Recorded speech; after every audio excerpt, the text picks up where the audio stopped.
Hi everybody, welcome back to today's episode. I'm excited to share with you some back to school mini-sodes. So over the month of August, as we really start preparing to go back to school, and some of us already in school or homeschooling, I want to make sure to really help you by giving you just digestible bites. That's what we used to call them in school, digestible bites, little small golden nuggets. I know that you are busy. I know that you are preparing. I know you have so much decision making going on, but I also know that you cherish this time and you want it to be such beautiful memories of either starting your school or preparing for your school.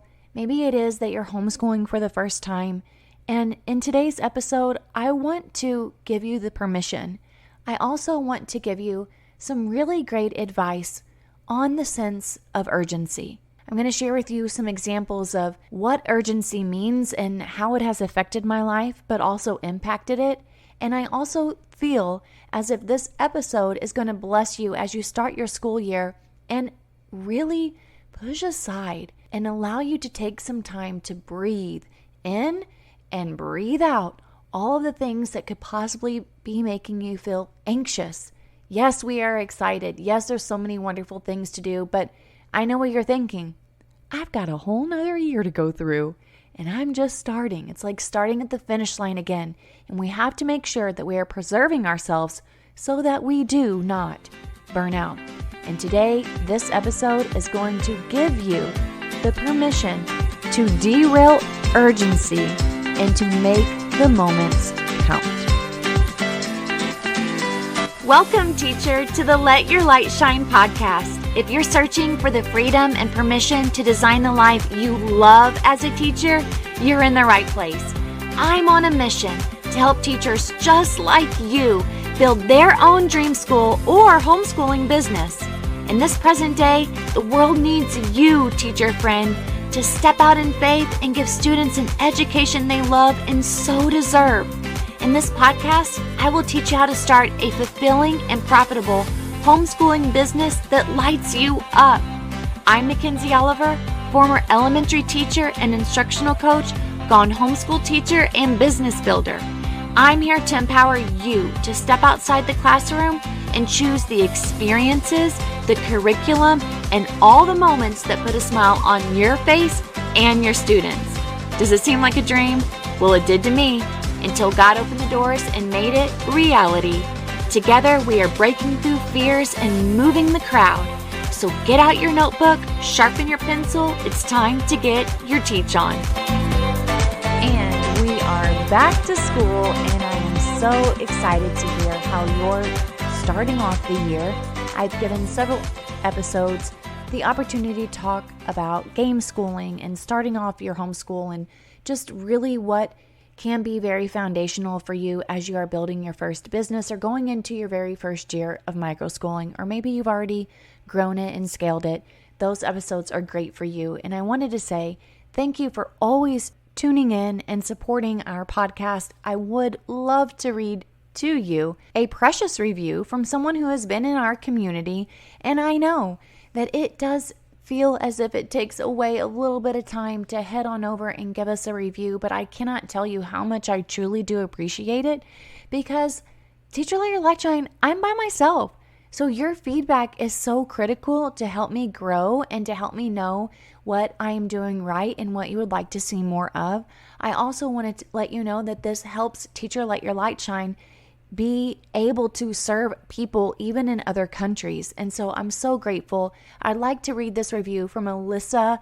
And Alyssa, I just thank you so much for saying, I found Makenzie's podcast at the perfect time in my life when I had an idea but no clue how I was going to carry it out.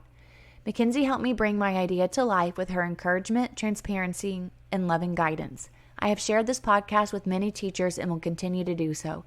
Thanks, Makenzie, with the little heart emoji. I love it. Thank you so much, Alyssa. And Alyssa actually won the coaching clarity session. I'm so grateful for you. And I will be reading the reviews from here on out of those of you who take your time and leave the review. It is my special way of saying thank you.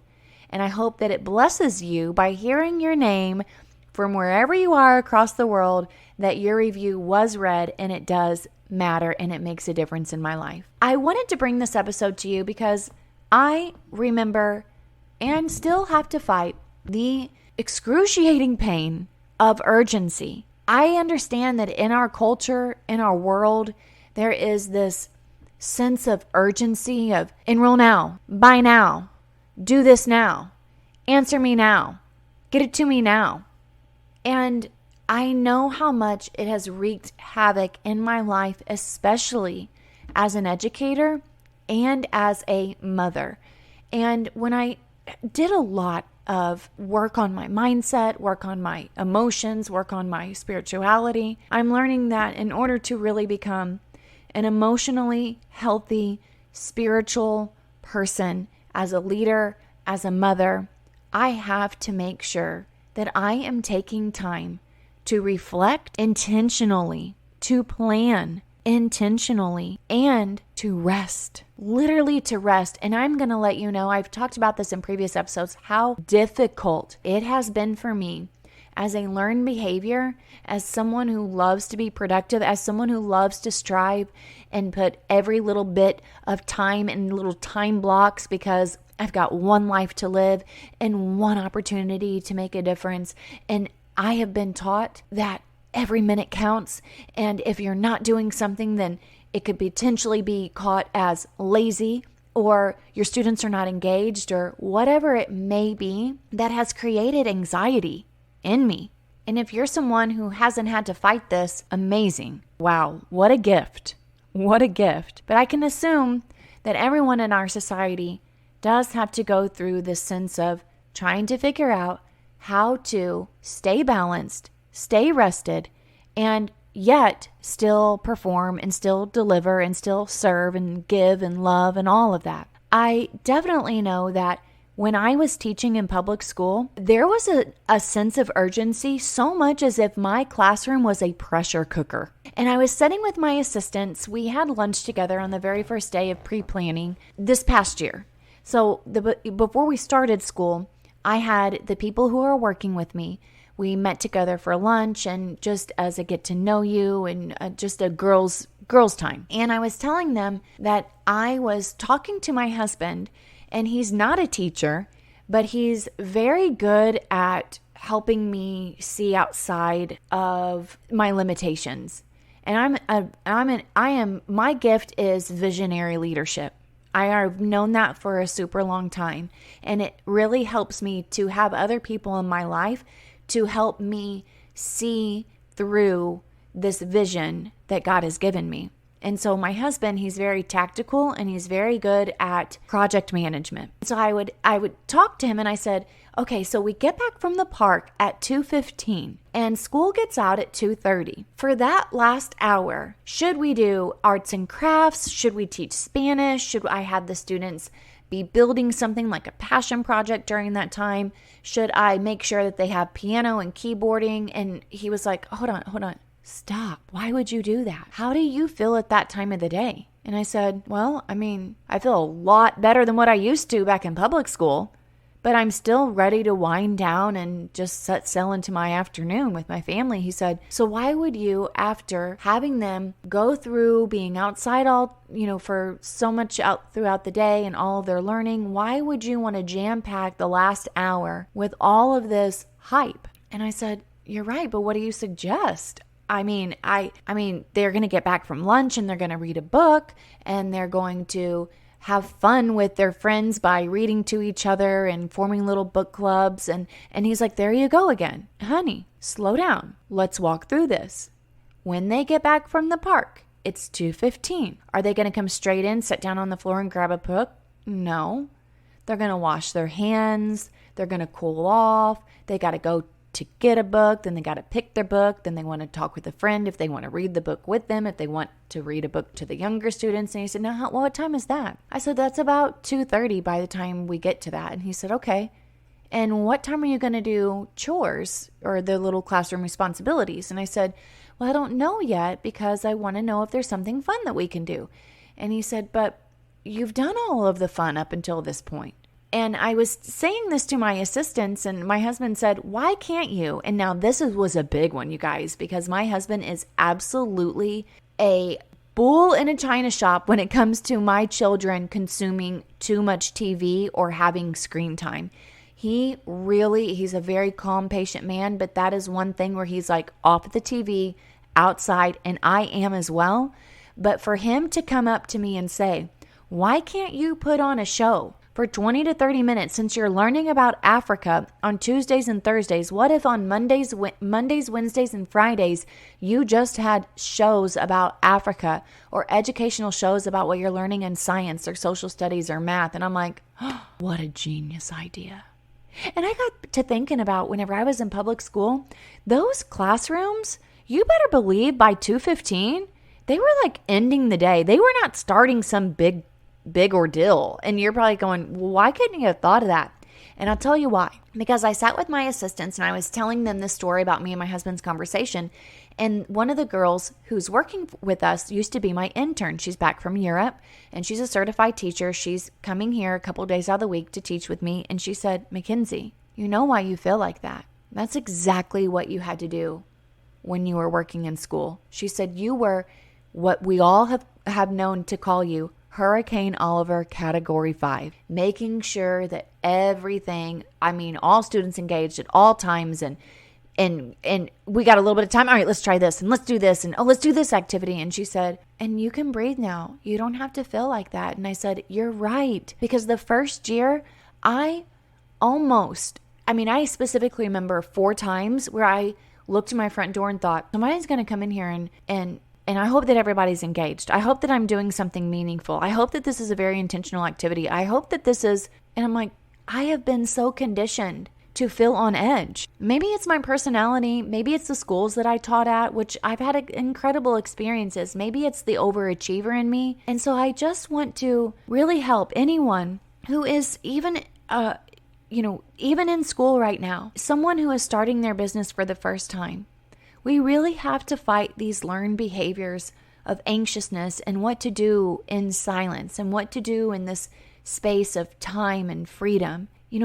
This culture of don't waste a minute. Life is short. We've got this incredible amount of information about productivity where people are truly capitalizing on people spending every minute of their day being productive as if we are machines. And trust me that I've fallen into that before as well. And I am grateful for the training that I have received on being productive. I truly believe that that is a reason why I'm sitting behind this microphone today. But I can also tell you this.